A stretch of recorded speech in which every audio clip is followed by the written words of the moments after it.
Es una realidad que estamos viviendo tiempos de gran confusión. Confusión en todos los órdenes, pero particularmente, y es lo más grave, confusión al interior de la iglesia.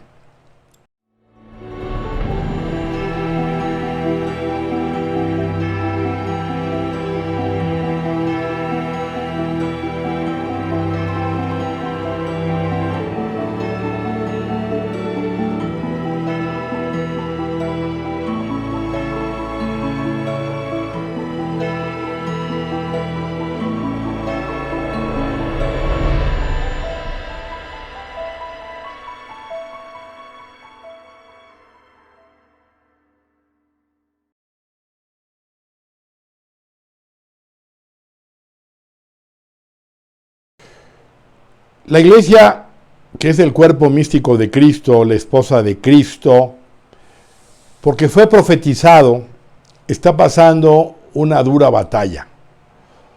Una lucha espiritual de la que ya había preanunciado el entonces cardenal Karol Wojtyła en el Congreso Eucarístico de Filadelfia de 1976, que estábamos ante la lucha final entre la iglesia y la antiiglesia, entre el evangelio y el antievangelio, y era una lucha que descansaba dentro de los planes de la divina providencia y que probablemente la iglesia americana no se daba cuenta de ello, incluso ni la iglesia universal.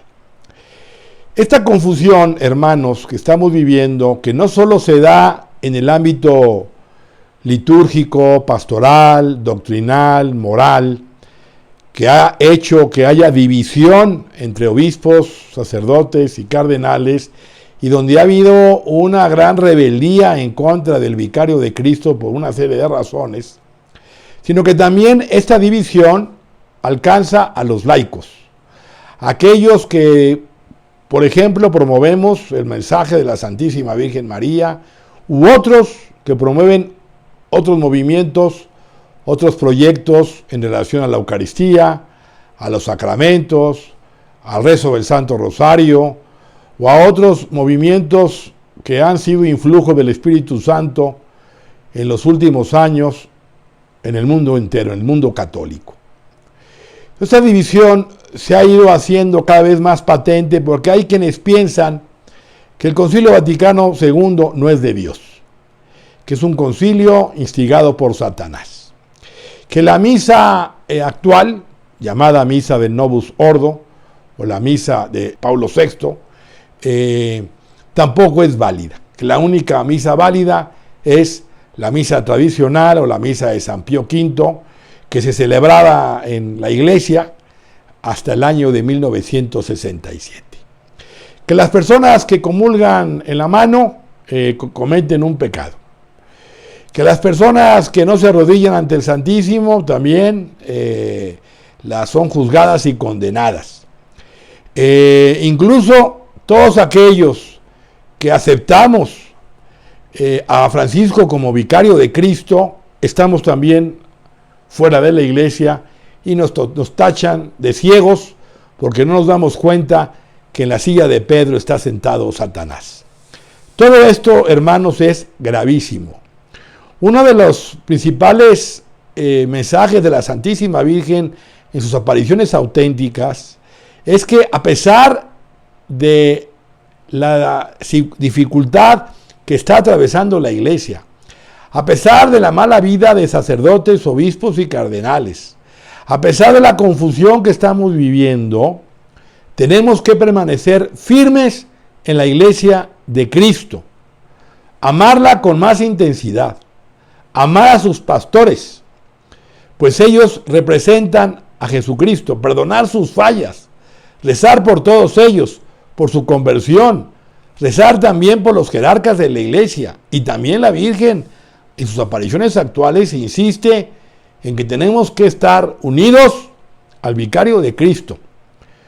O sea, podemos no estar de acuerdo con el Papa Francisco en sus llamadas telefónicas, en sus entrevistas de radio y televisión, en sus opiniones, en sus comentarios. Sin embargo, el Papa Francisco no es Satanás, no es homosexual, no es instrumento del anticristo, sino que es el vicario del Verbo encarnado. El único que lo va a juzgar es Dios. Entonces muchos, porque no rechazamos el Concilio Vaticano II, o porque no estamos a favor de la misa tradicional, o porque vivimos la misa actual, la misa del Novus Ordo, o porque veneramos y respetamos la autoridad jerárquica del Papa, nos consideran que estamos fuera de la Iglesia, a nosotros, y que no formamos parte de lo que ellos llaman la Iglesia verdadera o la Iglesia remanente. Señores, su servidor, me parece, por la formación que recibí, que soy fiel a la tradición. Soy tradicionalista, pero no un tradicionalista tóxico, que trata de irse al extremo sin reconocer que el Espíritu Santo tanto estuvo en el Concilio Vaticano II, como estuvo en el Concilio de Trento, como en el Concilio Vaticano I. O sea, el Concilio Vaticano II, en sus documentos, hay una continuidad de los concilios anteriores, y así lo ha dicho el propio Papa en su tiempo, Benedicto XVI. Es decir, el hecho de que haya habido en ciertos sectores una mala aplicación de ciertos documentos del concilio, lo que se llama el espíritu del concilio mal aplicado, y que eso ha traído una serie de desastres dentro de la iglesia, eso lo concedemos. Pero este problema actual de la iglesia no viene a partir del Concilio Vaticano II, viene desde como consecuencia de una serie de ideologías de los siglos XVIII y XIX, pero se vienen dando a fines del siglo XIX y principios del siglo XX, en documentos que los propios papas claramente advirtieron que los males que se veían iban a ser parte de la apostasía que se haría realidad en el final de los tiempos, y así lo dijo el Papa. Entonces, hermanos, no nos confundamos. La misa actual, la misa del Novus Ordo, es auténtica.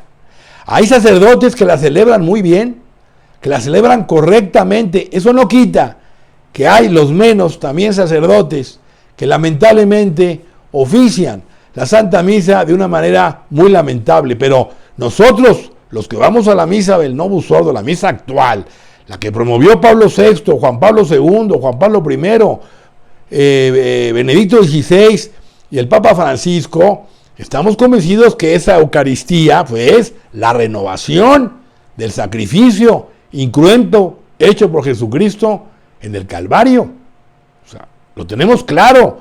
Y que en la Santa Misa se cumplen 4 fines. Adoramos a Dios, damos gracias, pedimos gracias para la lucha diaria y pedimos perdón por nuestros pecados.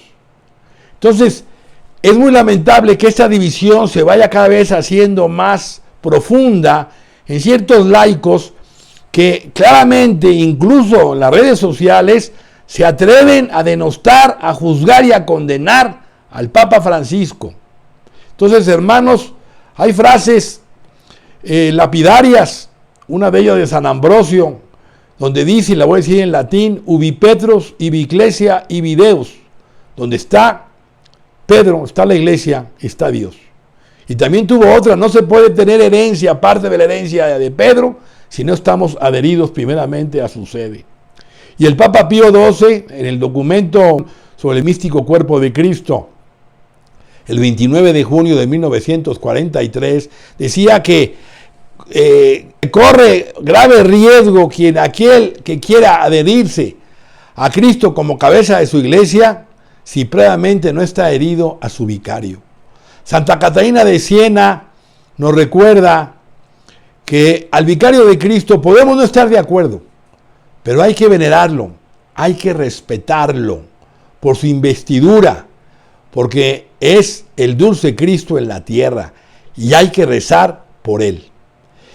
Y aunque Pedro, la figura de Pedro tuvo sus claroscuros, Pedro fue aquel que trató de impedir el cumplimiento de Jesucristo de la misión de su Padre, cuando le dijo, no permitiremos que te crucifiquen, que te maten. Y nuestro Señor le dijo, apártate de mí, Satanás. Luego Pedro tuvo esa falta de fe cuando nuestro Señor le dijo que fuera con él en las aguas ahí en el lago de Genezaret. Se lanza Pedro, impetuoso, le falta fe y empieza a hundirse. Y luego Pedro también lo niega 3 veces, cuando ya antes había jurado que le sería fiel hasta la muerte. Luego tiene Pedro también una disputa con Pablo sobre el tema de los alimentos de los judíos, que los gentiles podían o no podían consumir. Y luego Pedro, cuando sabe que lo quieren matar, sale de Roma y se encuentra en la Vía Apia nuestro Señor. Él le dice a Jesús: Quo vadis, Domine? ¿A dónde vas, Señor? Y Jesucristo le dice: voy de nuevo a Roma a que me crucifiquen. Entendiendo él que tenía que dar su vida por su maestro. Hermanos, no nos escandalicemos. La barca de Pedro, si bien está en medio de grandes tormentas, dentro de ella está Jesucristo. Cuando lo despertaron en la barca que se hundía, nuestro Señor calmó las aguas y les dijo: hombres de poca fe, Cristo está con nosotros, a pesar de los fallos humanos, a pesar de las divergencias, caídas y claroscuros del vicario de Cristo. Y el mejor ejemplo que podemos tener, y me quisiera ponerlo como referencia, es a Juan, al discípulo amado. Cuando viene la traición a Jesucristo en la última cena, que dice que uno lo va a traicionar, Pedro le dice a Juan, que está recostado a su cabeza sobre el pecho de nuestro Señor: pregúntale quién es. Y Juan le dice: Señor, ¿quién te va a traicionar? ¿A quién? A que yo le dé el pan mojado. Juan no reacciona, no empieza a criticar a Judas, que es un traidor de los 12.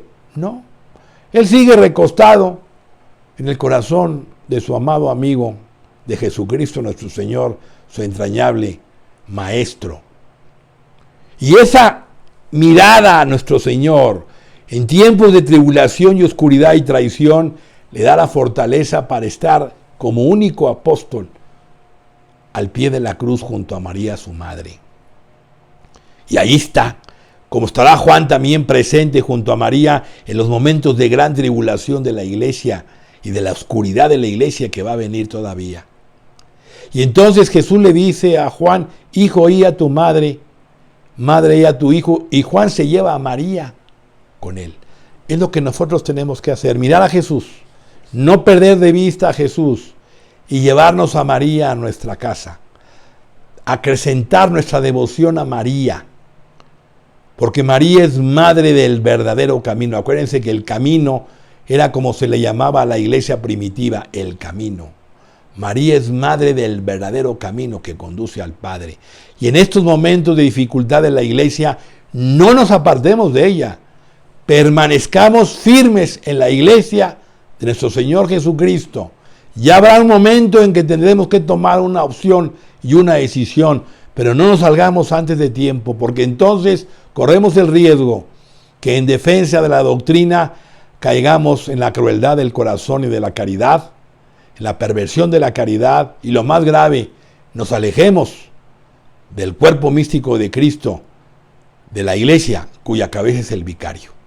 Ojalá estas consideraciones nos sirvan a tener nuestra mirada en Jesús, a acrecentar nuestra devoción a María, a permanecer firmes en la iglesia, cuya cabeza es el vicario de Cristo, el vicario del Verbo encarnado. Dios les bendiga y muchas gracias.